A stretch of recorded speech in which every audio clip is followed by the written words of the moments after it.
हम्म। सोचिए, हमारे पास दुनिया की सबसे महंगी, सबसे शानदार लग्जरी कार है। जी। एक बहुत ही खूबसूरत कार। हाँ। और उस कार की जो जादू की चाबी है, जी। वो हमने एक बहुत ही चमकते हुए बेशकीमती कीचेन में लगाकर अपनी जेब में रखी हुई है। बड़ी हिफाजत से रख लिया हमने। बिल्कुल। और हम उस कीचेन को छूकर बड़ा गर्व भी महसूस करते हैं। लेकिन जरा सोचिए, बाहर 45 डिग्री की चिलचिलाती धूप है, सड़क पर धूल उड़ रही है। ओहो, मतलब हालात बहुत मुश्किल हैं बाहर। हाँ। और हम उस कार का दरवाजा खोलकर एसी की ठंडी हवा में सुकून से बैठने के बजाय उसी चिलचिलाती धूप में पसीना बहाते हुए, हांफते हुए पैदल चल रहे हैं।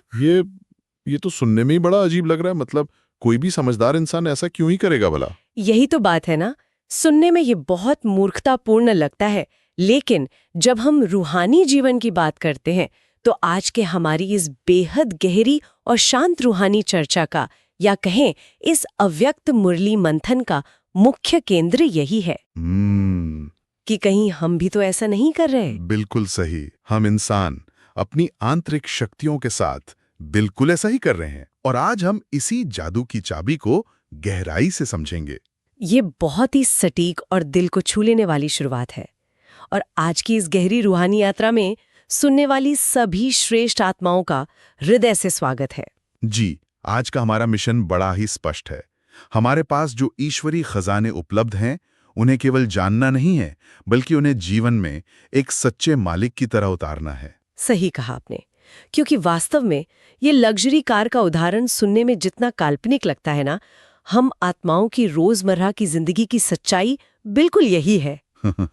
हम सब महसूस कर सकते हैं इस बात को। जी, हम सभी रोज इस जीवन की भाग दौड़ में, तनाव की धूप में पसीना बहाते रहते हैं, जबकि वो जादू की चाबी हमारे ही पास मौजूद है, बस जेब में रखी है। और इसीलिए अव्यक्त मुरली में सर्व खजानों की इस जादू की चाबी को एक बहुत ही सुंदर नाम दिया गया है, इकनामी बनना। इकनॉमी, ये शब्द अक्सर सुनने में आता है, और ईमानदारी से कहूं तो लंबे समय तक मुझे यही लगता था कि इकनॉमी का मतलब है बस किसी शांत एकांत जगह पर बैठ जाना। ज्यादातर आत्माओं को यही लगता है, बिल्कुल, कि आंखें बंद करके बस एक ही नाम का बार बार रटन करते रहना। लेकिन जब हम इस आधुनिक दुनिया में जी रहे हैं, जहां हमारे पास इतनी जिम्मेदारियां हैं, तो ये इकनॉमी का अभ्यास असल में कैसे काम करेगा? ये दुविधा बहुत ही स्वाभाविक है, क्योंकि हमने रूहानियत को जीवन से अलग एक एक्टिविटी मान लिया है। लेकिन इकनॉमी का जो असली और गहरा रूहानी अर्थ है, वो केवल एक नाम जपना नहीं है। अच्छा, तो फिर इसका गहरा अर्थ क्या है? इसका अर्थ है अपने विचारों की और अपने बहुमूल्य समय की इकोनॉमी करना, यानी अपने व्यर्थ संकल्पों को बचाना, उन्हें रोकना।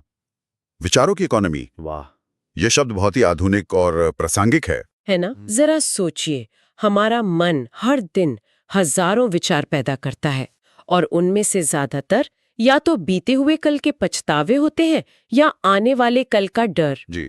और ये सब हमारी आंतरिक रूहानी ऊर्जा का एक बहुत बड़ा लीकेज है, एक बहुत बड़ा व्यर्थ खर्चा है। बिल्कुल, और इकोनॉमी बनने का सीधा सा अर्थ है इसी व्यर्थ के लीकेज को बंद कर देना। जब हम व्यर्थ संकल्पों को बचाकर केवल एक शक्तिशाली संकल्प में टिकते हैं कि मैं मास्टर सर्वशक्तिवान हूं, तो वही विचारों की बचत हो जाती है। हाँ, और यही वो इकोनॉमी है जो एक जादू की चाबी बन जाती है, जो एक सेकंड में हमें परमधाम की असीम शांति का अनुभव करा सकती है। ये सच में एक जादू की तरह है। लेकिन यहाँ मैं एक बहुत ही मौलिक सवाल उठाना चाहूंगा। जी, जरूर पूछें। हम सभी ज्ञान मार्ग में हैं, हम इतने समझदार हैं, फिर भी हम इस चाबी को अपनी तिजोरी में या अपनी जेब में किनारे क्यों रख देते हैं? क्या हम इस रूहानी शक्ति के महत्व को भूल जाते हैं? यह बहुत ही गहरा सवाल है, और इसका जवाब है हमारा ध्यान अपनी मालिकपन की सीट से हट जाना। जब समस्याएं आती हैं तो हम शक्तियों का इस्तेमाल करने के बजाय डरने लगते हैं। ऑर्डर बनाम डर, ये बहुत ही महत्वपूर्ण बिंदु है। बिल्कुल। बाबा कहते हैं कि हम महाकाल के निर्भय बच्चे हैं। हमें समस्याओं से डरने के बजाय अपनी ही शक्तियों को ऑर्डर देना चाहिए। और इसी बात पर आज मैं अपने एक बहुत ही ताज़ा और व्यावहारिक अनुभव यहाँ साझा किए बिना नहीं रह सकता। अरे वाह, अनुभव तो इस ज्ञान की सबसे बड़ी कसौटी होते हैं। हम सभी आत्माएं इस सफलता की कहानी को जरूर सुनना चाहेंगी। जी, तो ये कल ही की बात है। मेरे ऑफिस और घर के बीच अचानक एक बहुत बड़ा और तनावपूर्ण संकट आ गया था। अच्छा, दोनों जगह एक साथ? हाँ, एक तरफ ऑफिस में एक भारी क्रिटिकल काम अटक गया और उसी समय घर पर भी एक चिंताजनक स्थिति बन गई। चारों तरफ से मानो पहाड़ टूट पड़ा था। ऐसी स्थिति में तो मन का घबराना बहुत स्वाभाविक है। बिल्कुल, अगर अगले का समय होता तो मैं किसी कमजोर प्रजा की तरह पूरी तरह घबरा जाता और दूसरों से सहारे की भीख मांगता कि कोई मेरी मदद कर दे, जो कि आमतौर पर हम इंसान करते ही हैं। हाँ, लेकिन इस बार मैंने इकोनॉमी की जादू की चाबी का प्रयोग किया। मैंने अपने मन के सारे व्यर्थ विचार 1 सेकंड में रोक दिए। वाह, ये होती है विचारों की सच्ची इकोनॉमी। जी, और अपनी मास्टर की सीट पर बैठकर अपनी सहन शक्ति को बिल्कुल अपने शरीर की एक भौतिक भुजा की तरह ऑर्डर दिया। बहुत ही शक्तिशाली कदम। और आप यकीन नहीं मानेंगे, वो जो डर था वो 1 सेकंड में गायब हो गया। परिवार का पूरा माहौल तुरंत शांत हो गया और वो बड़ी समस्या एक दासी की तरह मेरे सामने झुक गई। वाह, क्या बात है। ये सुनकर रोम रोम एक रूहानी खुशी से भर जाता है।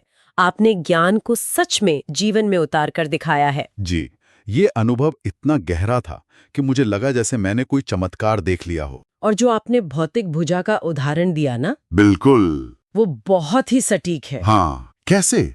जरा इसे और विस्तार से बताइए। जरा सोचिए, अगर हमारे सामने चाय का एक कप रखा है और हम अपने ही हाथ को ऑर्डर देते हैं कि इस कप को उठाओ, जी, तो क्या हमारा अपना हाथ कभी हमारी बात मानने से मना कर सकता है? क्या वो कह सकता है कि मुझे डर लग रहा है? बिल्कुल नहीं, वो तो हमारा ही अंग है। वो बिना किसी सवाल के तुरंत आज्ञा मानेगा। ठीक इसी तरह ये जो सर्वशक्तियां हैं, चाहे वो सहन करने की शक्ति हो या सामना करने की शक्ति, ये सब हमारी आत्मिक भुजाएं हैं।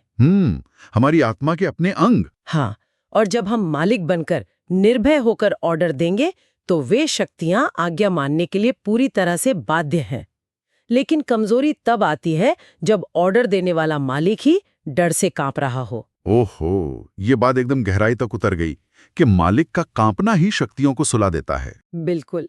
और इसी सी चर्चा का एक और बहुत गहरा पहलू सामने आता है कि हमारे अंदर घर या ऑफिस में काम करते हुए कौन से संस्कार चल रहे हैं, राजावंश वनाम प्रजावंश। ये चेकिंग करना सच में बहुत जरूरी है। हाँ, क्योंकि जो प्रजा के संस्कार वाले होते हैं वे हर बात में अधीन होते हैं, छोटी छोटी बातों में घबरा जाते हैं जी, और हमेशा दूसरों से सांत्वना और सहयोग ढूंढते रहते हैं कि कोई आकर हमें हिम्मत दे। बिल्कुल। जबकि जो राजा संस्कार वाली आत्माएं हैं वे स्वतः ही हिम्मतवान होती हैं, वे किसी पर निर्भर नहीं होती और इसीलिए हमें अपनी पुरानी आदतों और पुरानी दुनिया को डाइवोर्स देना है। माया को डाइवोर्स, ये शब्द अव्यक्त मुरली में बहुत ही गहराई से इस्तेमाल हुआ है। हाँ, जिस तरह दुनिया में एक नुकसानदेह या कहीं एक बहुत ही टॉक्सिक रिश्ते को कानूनी रूप से डाइवोर्स देकर इंसान एकदम हल्का हो जाता है ना, जी, एक बहुत बड़ी मानसिक शांति मिल जाती है। बिल्कुल वैसी ही शांति, वैसे ही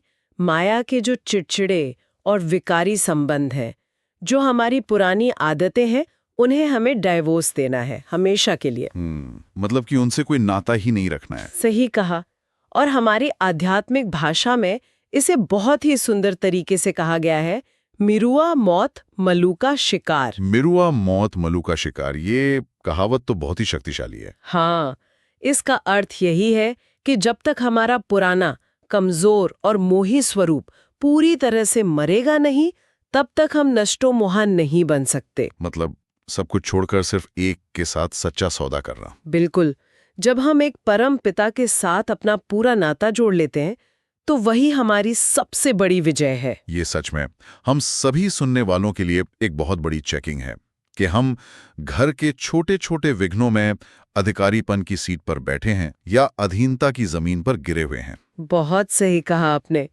और इस रूहानी अधिकार को सिर्फ बातों से समझना काफी नहीं है, इसे गहराई से महसूस करना जरूरी है। जी, अनुभव के बिना ज्ञान सिर्फ शब्द ही रह जाता है। तो आइए आज की इस पवित्र और शांत बेला में हम सभी एक बहुत ही गहरा रूहानी अनुभव करें। जरूर, मन एकदम शांत और तैयार है। आइए अब हम सभी उस सुनहरी जादू की चाबी को अपने ही हाथों में महसूस करें। बहुत ही दिव्य एहसास। अपनी आंखें धीरे से, बहुत ही सहजता से बंद कर लें और कल्पना करें कि हम एक बेहद चमकदार, पवित्र और शांत सिंहासन पर विराजमान हैं। एक गहरी शांति। हम अपने इस आंतरिक राज्य के राजा हैं, एक स्वराज्य अधिकारी, एक महाकाल आत्मा, निर्भय और शक्तिशाली। अब देखिए, हमारी सभी आंतरिक शक्तियां, असीम सहन शक्ति, सामना करने की शक्ति, वफादार सैनिकों की तरह हमारे चारों ओर सिर झुकाए खड़ी हैं। जी, सिर्फ हमारे एक ऑर्डर का इंतजार कर रही हैं। बिल्कुल। अब शांति से देखिए कि दैनिक जीवन की कोई समस्या, कोई पुराना डर हमारे इस शांत स्थान में प्रवेश करने की कोशिश कर रहा है। एक धुंधले साए की तरह, सच्चे मालिक की तरह। और ऑर्डर दे, हे शांति, हे संतुलन की शक्ति, अभी हाजिर हो जाओ और इस कार्य को संभालो। महसूस करें कि कैसे एक असीम ऊर्जा तुरंत हमारे शब्दों का पालन कर रही है। ऊर्जा की एक शक्तिशाली लहर। और देखिए, वो समस्या, वो डर का साया हमारे इस दिव्य तेज के सामने पिघल रहा है, मिट रहा है। बिल्कुल बर्फ की तरह पिघल रहा है। और हम अपनी इस मास्टर की सीट पर पूरी तरह से और सदा के लिए विजयी हैं। इस शांति को खुद में समाने दें। अद्भुत, सच में बहुत ही अद्भुत। कितनी असीम शांति और कितनी गहरी रूहानी ऊर्जा का अनुभव हो रहा है।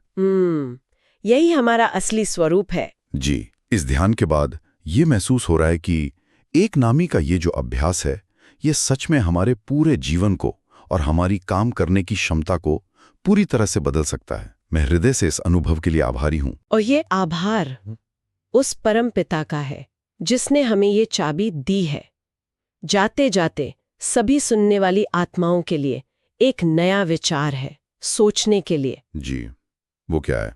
जरा सोचिए, जब एक राजा अपनी गद्दी पर बैठकर सिर्फ हिम्मत का एक कदम उठाता है, तो कैसे पूरी प्रकृति और परिस्थितियां उसकी सहयोग की पात्र स्वतः ही बन जाती हैं। वाह, प्रकृति भी दासी बन जाती है। बिल्कुल।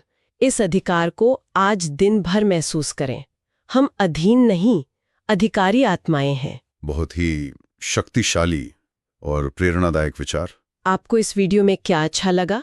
और यदि आपने भी मुरली के किसी पॉइंट को अपने जीवन में प्रैक्टिकल यूज किया है, तो कृपया कमेंट सेक्शन में अपना अनुभव अवश्य साझा करें। ओम शांति।